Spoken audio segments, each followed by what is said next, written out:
بسم اللہ الرحمن الرحیم۔ الحمدللہ بڑی خوشی ہوئی ہے کہ جمعیت علماء پاکستان بالخصوص ضلع لاہور اور لاہور ڈویژن کے کارکنان نے علامہ فیض رسول صاحب کے صاحبزادوں نے اس چینل کا آغاز کیا ہے، اور آج ہی ایصال ثواب کے لیے عرس پاک کی محفل بھی ہوئی ہے۔ ہمارے عظیم قائد حضرت مولانا شاہ احمد نورانی صدیقی رحمۃ اللہ علیہ، ان کے ایصال ثواب کے لیے ہم اکٹھے ہوئے ہیں، تو بڑی خوشی ہوئی ہے کہ ان نوجوانوں نے اس کا آغاز کیا ہے۔ بہت سی جماعتیں ہمارے ملک پاکستان میں کام کر رہی ہیں، لیکن جیسا دستور اور منشور جمعیت علماء پاکستان کا ہے کسی اور کا نہیں ہے، جس میں تمام پریشانیوں کا حل ہے۔ ہم چاہتے ہیں کہ ملک پاکستان میں نظام مصطفیٰ صلی اللہ علیہ وآلہ وسلم کا نفاذ ہو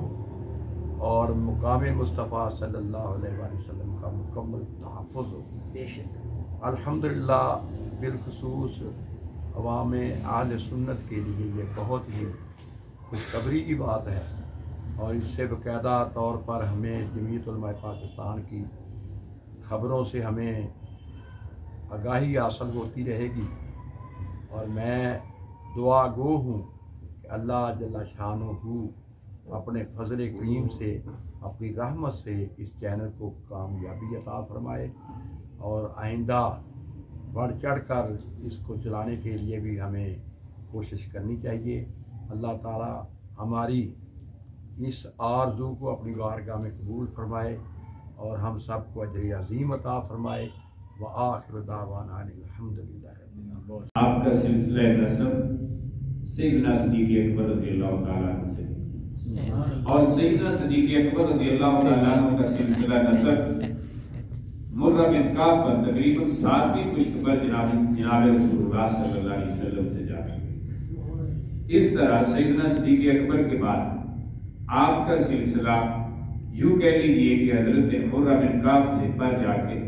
جناب رسول اللہ صلی اللہ علیہ وسلم سے آپ کا سلسلہ نسب جاری ہے۔ اس لحاظ سے آپ وہ عظیم ہستی ہیں جو حضرت سیدنا صدیق اکبر رضی اللہ تعالیٰ عنہ کے فرزند اعظم ہیں، اور پاکستان کی خدمات کے لحاظ سے یا آپ کے جو صاحب حمیدہ ہیں، ڈاکٹر صاحب تفصیل سے بیان فرمائیں گے، میں نے صرف ایک دو باتیں عرض کر دی۔ قرآن مجید میں اللہ تبارک و تعالیٰ نے دو جگہ پہ، یعنی ایک تو اللہ تعالیٰ فرماتے ہیں قُلْ لَا أَسْأَلُكُمْ عَلَيْهِ أَجْرًا إِلَّا الْمَوَدَّةَ فِي الْقُرْبَى، اس میں اللہ تبارک و تعالیٰ نے یعنی صحابہ کرام نے جب یہ تجویز دی کہ ہمیں کچھ منتھلی چندہ اکٹھا کر کے جناب رسول اللہ کو دینا چاہیے، سرکار کے اخراجات پڑے، تو اللہ نے اس ان کی سوچ کے رد میں یہ آیت اتاری قُلْ لَا أَسْأَلُكُمْ عَلَيْهِ أَجْرًا إِلَّا الْمَوَدَّةَ، کہ میں محبوب ان کو فرماؤ کہ مجھے تمہارے چندے بندے کی ضرورت نہیں، مجھے تمہارے نذرانوں اور اس خدمت کی ضرورت نہیں، میں اس تبلیغ دین پر میں تم سے کچھ نہیں مانگتا، میری آپ سے محبت کر، اس لیے کہ یہ انبیاء کا وصف ہے کہ انبیاء تبلیغ دین کا عوض نہیں لیتے، انبیاء کی یہ نشانی ہوتی، اس لیے اگر انبیاء تبلیغ دین کا عوض لیں یا تبلیغ کے سلسلے بدلے میں کچھ خواہش رکھیں یا توقع رکھیں تو وہ دین کی تبلیغ کر نہیں سکتے۔ دوسری جگہ پہ جب حضرت بلقیس رضی اللہ تعالیٰ عنہ نے حضرت سلیمان علیہ السلام کی طرف ایک وفد بھیجا تحائف دے کے، تو قرآن کیا کہتا ہے کہ بلقیس نے کہا کہ یہ تحائف لے جاؤ، اگر تو اس نے تحائف قبول کر لیے تو پھر وہ بادشاہ ہے، اگر اس نے یہ ہمارے ہدایہ، ہمارے تحائف، ہمارے یہ نذرانے قبول نہ کیے تو سمجھ لینا یہ اللہ کا نبی۔ پتہ یہ چلا کہ اللہ کے نبی کا وصف اور شناخت یہ ہوتی ہے کہ وہ امت سے تبلیغ کا بدلہ نہیں لیتا،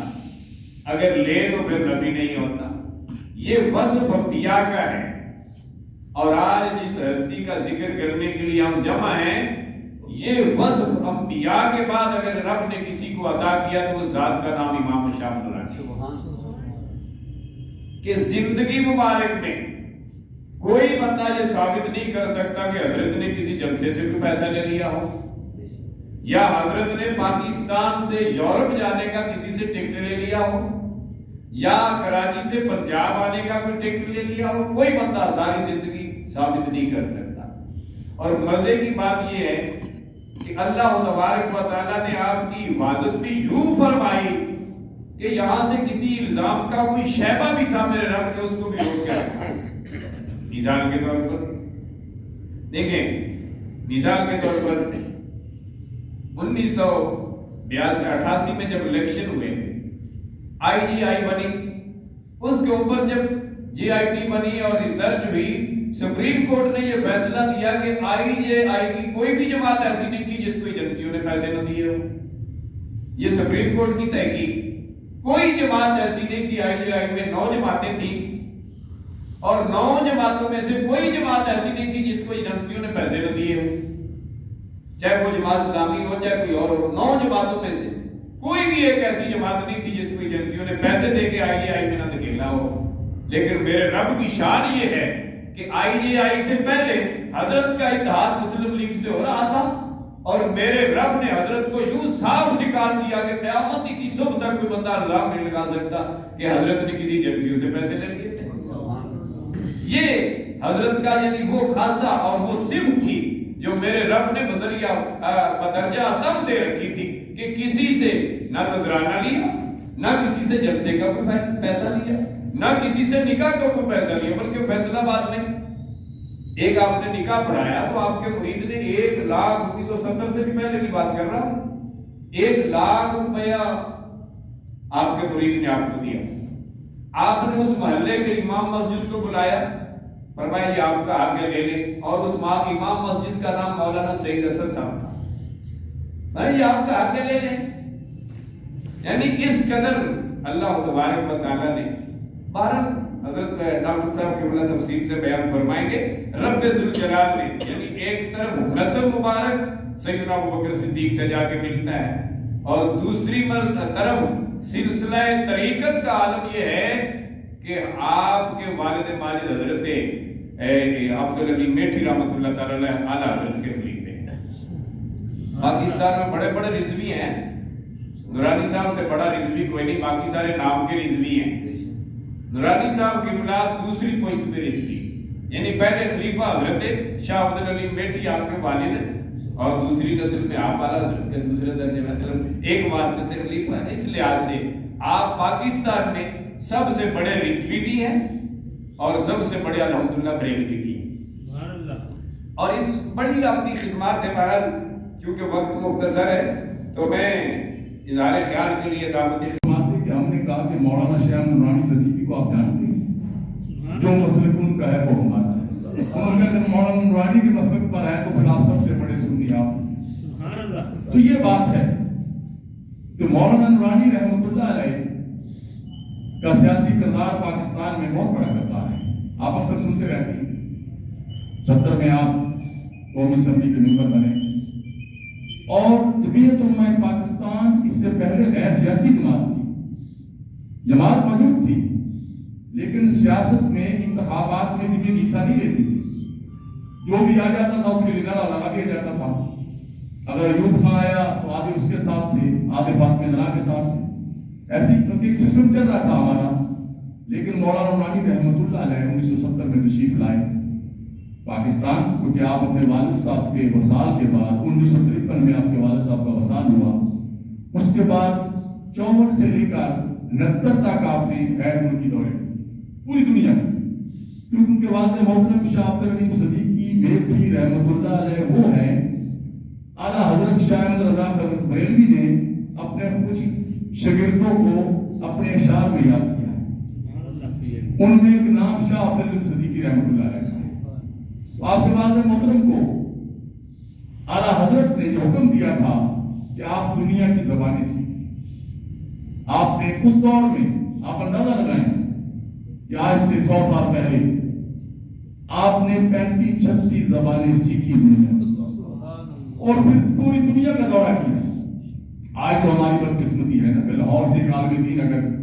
ایک دفعہ دبئی کا چکر لگا ہے تو وہ مبلغ اعظم مبلغ اسلام بن جاتا ہے, مبلغ یورپ پتہ نہیں کیا کچھ لکھا جاتا ہے صاحب. تو آپ کے والد محترم اس وقت جب بائی ایئر جانے کا کوئی سسٹم نہیں تھا, بہت مشکل تھا, بائی ایئر سفر کرنا بہت مشکل تھا, صرف بحری جہاز کے ذریعے سفر کیا جاتا تھا اور ایک سفر کئی دن بلکہ مہینوں پر مشکل ہوتا تھا. جن لوگوں نے 70 75 76 تک حج کیا ہے اور ان سے ہم کبھی ملے ان سے پوچھیں, وہ کہتے ہیں کہ اس وقت ہم بحری جہاز پر جاتے تھے اور 15 دن لگتے تھے کراچی سے جدہ تک. تو آپ کے والد محترم نے اس وقت بحری جہازوں میں سفر کر کے پوری دنیا کا رونڈ کیا, ہر ملک میں جا کر اسلام کی تبلیغ کی اور خصوصی طور پر ساؤتھ افریقہ کا علاقہ. افریقہ اس وقت بلکہ ابھی دنیا پر ظاہر ہوا تھا اور وہ لوگ ایسے لوگ تھے, مسلمان تو ایک طرف وہ انسان بھی نہیں تھے, ان کو نہیں پتا تھا کہ انسانیت کیا ہوتی ہے. جنگلوں میں رہتے تھے اور بلکہ وہ اپنا جسم ڈھانپنے کے لیے پتوں کو استعمال کرتے تھے. تو شاہ عبد العزیز صدیقی ملکی رحمۃ اللہ علیہ آپ جب جاتے تو وہ ان کے لیے کپڑے سلا کر لے جاتے ساتھ. آپ جنگلوں میں نکل جاتے, افریقہ میں جنگلوں میں جا کر آپ جنگلی لوگوں کو تبلیغ کرتے اور جاتے اکیلے. جب واپس آتے مہینے 2 مہینے 3 مہینے بعد تو سینکڑوں لوگ آپ کے ساتھ ہوتے جن کو آپ انسان بھی بناتے اور مسلمان بھی بناتے. آج افریقہ میں 90% وہ لوگ ہیں جو شاہ عبد العزیز صدیقی رحمۃ اللہ علیہ کے ہاتھوں پر دین الاسلام قبول کیا. نعرہ تکبیر, اللہ اکبر, نعرہ رسالت, یا رسول نعرہ اللہ, تحقیق, حق جا رہے ہیں, فیضان امام نورانی زندہ باد. تو یہ تھے آپ کے والد محترم. پھر یہاں تک ہی نہیں, یورپ میں, امریکہ میں, بلکہ کوئی ملک ایسا نہیں دنیا کا جہاں پر شاہ عبد العزیز صدیقی صاحب نے تبلیغ نہ کی ہو. تو آپ کے وصال کے بعد وہ ساری ذمہ داریاں امام نورانی پر پڑ گئی. تو آپ نے اپنے والد محترم کے اسلام کو آگے کیا, اس کو آگے کی طرف لے گئے اور پھر آپ نے پوری دنیا میں مساجد کا ایک جال بچھا دیا. آج سے 20 سال پہلے جتنی مسجدیں بنی ہیں پورے یورپ میں, امریکہ میں, وہ سارے کی ساری مولانا نورانی رحمۃ اللہ علیہ کی ساری. مولانا عبدالستار خانیازی رحمۃ اللہ علیہ فرماتے ہیں کہ ہم دورے پر تھے, ورلڈ اسلام مشن کا دورہ تھا. مولانا کی ایک تنظیم تھی ورلڈ اسلام مشن جس کے ذریعے آپ تبلیغ کرتے تھے پوری دنیا میں, اور ورلڈ اسلام مشن کے پلیٹ فارم سے آپ ملکوں میں جاتے تھے, وہاں جگہ شاخیں تھی, وہاں آپ تبلیغ کے لیے جاتے. تو نیاری صاحب فرماتے ہیں کہ اس وقت مولانا نورانی رحمۃ اللہ علیہ 70 میں اسمبلی میں آ چکے تھے, قومی اسمبلی کے ممبر تھے, اور آپ پارلیمنٹ میں جب جاتے تھے اپنے ہاسپٹل سے تو پیدل جاتے تھے, کوئی گاڑی وغیرہ کا انتظام نہیں تھا آپ کے پاس. آپ دورے پر تشریف لے گئے تو آپ جب ہالینڈ گئے تو وہاں پر آپ کے مریض ایک آئے آپ کے پاس, کچھ دن باقی تھے آنے کے, اس نے گاڑی کی چابی پیش کی. حضرت مجھے پتا چلا ہے کہ آپ جب اجلاس میں جاتے ہیں تو پیدل جاتے ہیں, اس گاڑی نہیں, میں نے یہ گاڑی آپ کے لیے خریدی ہے اور یہ گاڑی میں پاکستان پہ جاتا ہوں, آپ اس کو استعمال کریں. آپ نے فرمایا کہ ٹھیک ہے, آپ نے خریدی ہے, پاکستان بھی آپ بچا دیں گے, تو مجھے اس کے لیے ڈرائیور رکھنا پڑے گا, میں اس کا بھی انتظام کر دیتا ہوں. آپ نے فرمایا کہ خراب ہوگی, اس کا پیٹرول کا مسئلہ ہے, بہت سارے مسائل ہیں, میرے تو گھر میں جگہ نہیں کھڑی کرنے کی. اس نے کہا میں سب کا انتظام کر دیتا ہوں, یہ میری ذمہ داری ہے. آپ نے چابی قبول کی اور تھوڑی دیر کے بعد آپ نے بلایا وہاں کے صدر کو جو ورلڈ اسلامک کا صدر تھا. آپ نے فرمایا کہ یہ چابی لیجیے گاڑی کی, اس کو فروخت کی, اور یہاں دیکھیے کہ گرجا بک رہا ہو, عیسائی اپنے گرجے بیچتے ہیں اور وہ خرید کر مسجد بنا. اور ہالینڈ میں جو پہلی مسجد بنائی گئی وہ ایک گرجا خرید کر وہ مسجد بنائی گئی. اسی طریقے سے بہت ساری مثالیں ہیں, اتنی مثالیں ہیں, ہم ان کا سیاسی کردار کو آپ کے سامنے پیش کرتے رہتے ہیں. آج میں اس سے ہٹ کر تھوڑی گفتگو کرنا چاہتا ہوں کہ اسمبلی میں جو آپ نے کیا, ختم نبوت کے لیے کیا, سارے معاملات آپ کے سامنے ہیں. لیکن جو آپ نے دنیا میں تبلیغ کے سلسلے میں جو مذہبی کام آپ نے کیا، اس وقت 13 کالج ہیں جو اس وقت دنیا میں چل رہے ہیں، مختلف ملکوں میں نورانی صاحب رحمۃ اللہ کے بنائے ہوئے کالجز جو ہیں، جن کو اسلامک سینٹر کہتے ہیں، جن کے ساتھ مسجد ہے، مدرسہ ہے، تمام چیزیں موجود ہیں، 13 کے قریب ہیں، اور 100 سے زیادہ مسجدیں ہیں جو امام نورانی رحمۃ اللہ علیہ نے بنائے۔ اور پھر یہاں تک ہی نہیں، آپ جب دورے پر جاتے تھے ساؤتھ افریقہ، تو سرینام ایک ملک ہے، ایک علاقہ ہے، تو وہاں پر آپ تشریف جب لے جاتے تو وہاں پر بھی میلاد النبی کا ایک بہت بڑا جلسہ ہوتا ہے، اب بھی ہوتا ہے۔ جب آپ وہاں تشریف لے گئے تو وہاں کا وزیر اعظم اس جلسے کی صدارت کرتا ہے، مسلمانوں کا ملک ہے، اس علاقے میں مسلمان ہیں، آپ میلاد النبی کے جلسے کے لیے تشریف لے گئے، جلوس میں تشریف لے آئے نا، ماشاء اللہ ہمارے صدر صاحب تشریف لے آئے